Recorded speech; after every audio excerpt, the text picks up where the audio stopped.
Hello guys, welcome back to the channel. ഇന്ന് നമ്മൾ സംസാരിക്കാൻ പോകുന്നത് ബീന കണ്ണനെ കുറിച്ചിട്ടാണ്. ബീന കണ്ണൻ അവർ ആരാന്ന് നിങ്ങൾക്ക് എല്ലാവർക്കും അറിയായിരിക്കും. നമ്മളുടെ സീമാട്ടി എന്ന് പറഞ്ഞിട്ടുള്ള ആ സ്ഥാപനത്തിന്റെ ഇപ്പോഴത്തെ മുതലാളി, അതായത് ഓണറാണ്.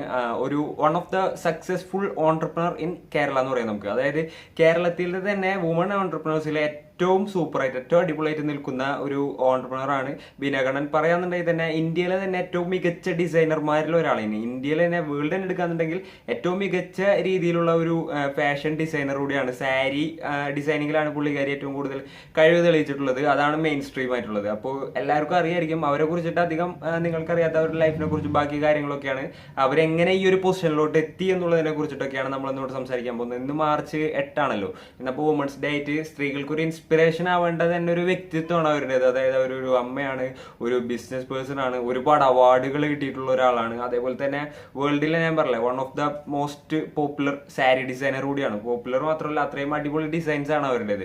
അപ്പോൾ നമുക്കിനി വീഡിയോയിലോട്ട് കിടക്കാം. ഈ സീമാട്ടിയുടെ ഫൗണ്ടർ എന്ന് പറഞ്ഞിട്ടുണ്ടെങ്കിൽ വീരയ്യ റെഡ്ഡി എന്ന് പറഞ്ഞിട്ടുള്ള ഒരാളാണ്. അദ്ദേഹം എന്ന് വെച്ചിട്ടുണ്ടെങ്കിൽ നമ്മളുടെ ഈ ബീന കണ്ണന്റെ മുത്തച്ഛനാണ്, അതായത് അച്ഛന്റെ അച്ഛനാണ്. അദ്ദേഹമാണ് ഇതിന്റെ സ്ഥാപകൻ. 1980 ആ ഒരു ടൈം ആയപ്പോഴത്തേനും ഇവര് ഈ സ്ഥാപനത്തിലോട്ട് കടന്നു വന്നു. ഹസ്ബൻഡിന്റെയും അതേപോലെ തന്നെ അവരുടെ അച്ഛന്റെ ഒപ്പമായിരുന്നു ഈ സ്ഥാപനത്തിൽ അവർ ആ ടൈമിൽ വർക്ക് ചെയ്തിരുന്നത്. പിന്നീട് ഒരു ഭയങ്കര എന്താ പറയുക, ഒരു ട്രാജിക് ആയിട്ടുള്ള ഒരു മൊമെന്റ് അവരുടെ ലൈഫിൽ ഉണ്ടാവണം. അവരുടെ ഹസ്ബൻഡ് പാസ്ഡ്, അവര് മരിച്ചു പോകുന്ന ഒരു സമയത്ത് പിന്നെ വെറും 3 ദിവസത്തിനുള്ളിൽ ഇവർ ഈ കമ്പനി ടേക്ക് ഓവർ ചെയ്യാനുണ്ടായത്. ആ ഒരു ടൈമിൽ ചില ആളുകൾ വളരെ ബ്രേവ് ആന്ന് പറഞ്ഞു, ചില ആളുകൾ എന്തുട്ടാണ് ഈ കാണിക്കുന്നത്, നിങ്ങളെ കൊണ്ട് നടക്കില്ല എന്നുള്ള രീതിയിൽ ഒരുപാട് പ്രഷർ കാര്യങ്ങളൊക്കെ. അതേപോലെ തന്നെ ഒരു ഇൻഎക്സ്പീരിയൻസ്ഡ് ആയിട്ടുള്ള ഒരു സ്ത്രീ പെട്ടെന്ന് തന്നെ ഒരു കമ്പനിയുടെ ഹെഡിലോട്ട് വന്നു കഴിഞ്ഞിട്ടുണ്ടെങ്കിൽ അതിനോട് പ്രതികരിക്കാൻ ആ കാലത്ത് തന്നെ എന്താ പറയാ, അത്രയും സ്ട്രഗിളൊക്കെ ഉണ്ടായിരുന്നു. ഇന്ന് അത്രയ്ക്ക് പ്രശ്നം ഉണ്ടാവും തോന്നില്ല. ആ ഒരു സമയത്ത് അതിനൊക്കെ അതിജീവിച്ച് ഈ കാണപ്പെടുന്ന ഒരു ലെവലിലോട്ട് സീമാട്ടിനെ എത്തിച്ചിട്ടുണ്ടെങ്കിൽ അതിന്റെ പിന്നിലൊക്കെ ഈ ബീന കണ്ണൻ എന്ന് പറഞ്ഞിട്ടുള്ള ഒരു എന്താ പറയുക ബ്രെയിൻ ആണ്. അവരുടെ ഒരു ഹാർഡ് വർക്കും അതേപോലെ തന്നെയുള്ള അവരുടെ ഒരു കേപ്പബിലിറ്റിയും അവരവരുടെ കഴിവിനനുസരിച്ച് പ്രവർത്തിച്ചുകൊണ്ട് മാത്രമാണ് ഇന്ന് ഈ കാണുന്ന ലെവലിലോട്ട് എത്തിയേക്കുന്നത്. ശരിക്കും പറഞ്ഞു കഴിഞ്ഞിട്ടുണ്ടെങ്കിൽ അവർ തീയിൽ കുരുത്താന്ന് പറയാം. കാരണം എന്താണെന്ന് വെച്ച് കഴിഞ്ഞിട്ടുണ്ടെങ്കിൽ ചെറുപ്പകാലഘട്ടങ്ങളിൽ അച്ഛൻ്റെയും അല്ലാന്നുണ്ടെങ്കിൽ ഇവരുടെ കടങ്ങൾ കാര്യങ്ങൾ ഒരുപാട് ബാങ്ക്രപ്സി കാര്യങ്ങളൊക്കെ ആ ഒരു ടൈമിൽ തന്നെ ഇവർ അച്ഛൻ്റെ കൂടെ വളരെയധികം കട്ടക്ക് നിന്നിരുന്ന ഒരു വ്യക്തിത്വമാണ്. അതേപോലെ തന്നെ സീമാട്ടിയിൽ വളരെ പ്രായത്തിൽ തന്നെ അപ്രന്റീസ് ആയിട്ട് അവർ എന്താ പറയുക വർക്ക് ചെയ്തിട്ടുണ്ടായിരുന്നു. 1980s ഈ സൽവാസ് ഒക്കെ ട്രെൻഡ് ആവുന്നതിന് മുൻപ് മൈസെൽഫ് ബൊട്ടീക്ക് കോട്ടയം, അതായത് മൈസെൽഫ് ബൊട്ടീക്ക് എന്ന് പറഞ്ഞിട്ടുള്ള ഒരു ബൊട്ടീക്ക് ഇവർ കോട്ടയത്ത് തുടങ്ങാണ് ഉണ്ടായത്. ആ ഒരു സമയത്ത് ഇത് ഇത്ര എന്താ പറയുക, സൽവാർ എന്ന് പറഞ്ഞ ഒരു സാധനം ഒരു ട്രെൻഡ് ആയിരുന്നില്ല. ഇവരുടെ ടൈമിംഗ് എന്ന് വെച്ച് കഴിഞ്ഞിട്ടുണ്ടെങ്കിൽ ഇവരുടെ ചിന്ത കാലത്തിനെക്കാട്ടിലും മുൻപേ സഞ്ചരിച്ചു വരുന്നു. അതുകൊണ്ട് അത് അത്ര വലിയ സക്സസ് ആയില്ല. പിന്നീട് 1990 കാലഘട്ടങ്ങളിലാണ് സൽവാർ കൂടുതൽ ട്രെൻഡ് ആയിക്കൊണ്ടിരുന്നത്. അവരുടെ ഹസ്ബൻഡ് മരിച്ചു കഴിഞ്ഞ് കമ്പനി ടേക്ക് ഓവർ ചെയ്തപ്പോൾ ഈ സാധനം പൊളിഞ്ഞു പോകുന്നതാണ് ഒരുപാട് പേര് വിചാരിച്ചത്. ഇവര് ചെറിയ ചെറിയ ചെറിയ ചെറിയ സ്റ്റെപ്പുകളൊക്കെ വെച്ച് കിട്ടുന്ന വരുമാനങ്ങളൊക്കെ എന്താ പറയുക വളരെ സൂക്ഷ്മതയോടും കൂടെ ശ്രദ്ധയോടും കൂടെ ചെലവഴിച്ച് വ്യക്തമായിട്ടുള്ള പ്ലാനിങ്ങും ഹാർഡ് വർക്കും കൊണ്ട് മാത്രമാണ് ഈ ഒരു ലെവലിലോട്ട് എത്തിയത്.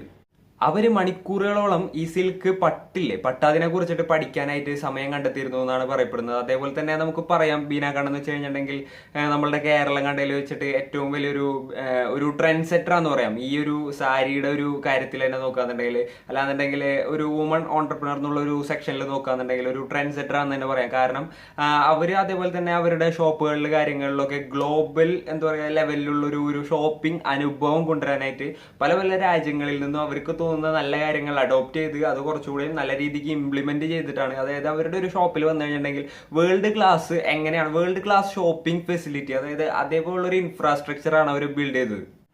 അതേപോലെ തന്നെ അവരുടെ അച്ഛന് ഒരു സ്റ്റോറ് എന്താ പറയുക പൂർണ്ണമായിട്ടുള്ള ഒരു റണ്ണിങ് അവസ്ഥയിലോട്ട് എത്താൻ 9 വർഷം എടുത്തു. അന്ന് 5000 സ്ക്വയർ ഫീറ്റ് ഉണ്ടായിരുന്ന ഒരു സ്ഥാപനം ഇന്ന് ഇവരുടെ മേൽനോട്ടത്തിലാണ് നോക്കുന്നുണ്ടെങ്കിൽ 10 ലക്ഷം സ്ക്വയർ ഫീറ്റിൽ അധികത്തിലോട്ടാണ് വളർന്ന് പന്തലിച്ച് നിൽക്കുന്നത്. അതായത് ആലപ്പുഴയിൽ ഒരു കടയിൽ തുടങ്ങിയ സീമാട്ടിക്ക് ഇപ്പോൾ 10ലധികം വലിയ വലിയ ഷോപ്പുകളൊക്കെ ഉണ്ട് എന്നുള്ളതാണ് ഒരു യാഥാർത്ഥ്യം.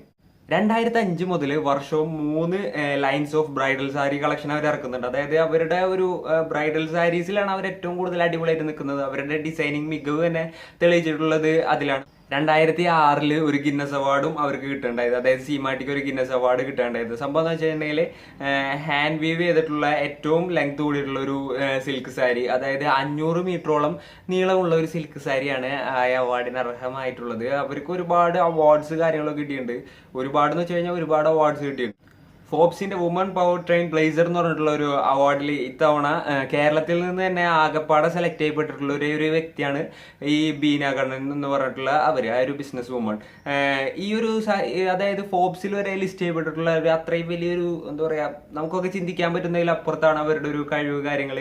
ഇതിപ്പോ ഞാൻ ഇവിടെ ഇന്ന് ഈ വുമൺസ് ഡേയിൽ ഇങ്ങനത്തെ ഒരു വീഡിയോ ചെയ്തതിന്റെ കാരണം എന്താണെന്ന് വെച്ച് കഴിഞ്ഞിട്ടുണ്ടെങ്കിൽ, പ്രതികൂല സാഹചര്യങ്ങളിലും എങ്ങനെയുള്ള സാഹചര്യങ്ങളാണെന്നുണ്ടെങ്കിലും സ്ത്രീ പുരുഷൻ എന്തൊന്നുമില്ല, നമ്മള് മുന്നോട്ട് വന്ന് നമുക്കൊരു ലെവലിലോട്ട് എത്ര നമ്മളുടെ ഉള്ളിൽ ഒരു ആഗ്രഹവും അതിനുവേണ്ടിയുള്ള ഒരു ഡെഡിക്കേഷനും അതേപോലെ തന്നെ വർക്ക് ചെയ്യാനുള്ള ഒരു മനസ്സും ഉണ്ടെന്നുണ്ടെങ്കിൽ എന്തും സാധിക്കും എന്നാണ് അതിന്റെ ഒരു വാസ്തവം.